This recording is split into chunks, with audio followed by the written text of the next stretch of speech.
आज मैं आपको एक कहानी बताने वाली हूँ।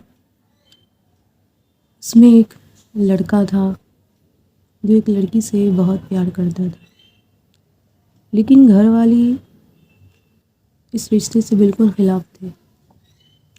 लड़का गरीब था, लेकिन वो उस लड़की से बेइंतहा मोहब्बत करता था और घर वालों ने उस लड़की की शादी कहीं और कर दी। लड़की ने ना चाहकर भी वो शादी कर ली और फिर उस लड़के का क्या हुआ ये कोई नहीं जानता, यहाँ तक कि वो लड़की भी नहीं। फिर शादी के 4 साल बाद जब लड़की स्टेशन पहुंची अपने शौहर के साथ, तो उसने देखा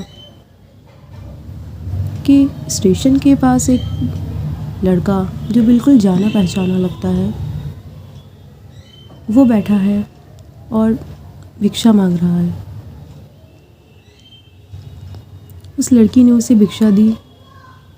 फिर उससे पूछा, तुम मुझे जानते हो?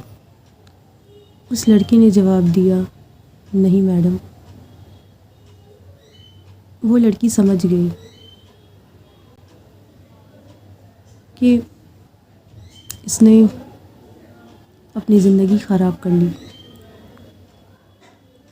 ये छोटी सी कहानी मैंने सिर्फ एंटरटेनमेंट के पर्पज़ से बनाई है और इसी तरह आप मुझसे कहानी सुनना चाहते हैं नए तो मुझे कमेंट में ज़रूर बताइए। अल्लाह हाफ़िज़।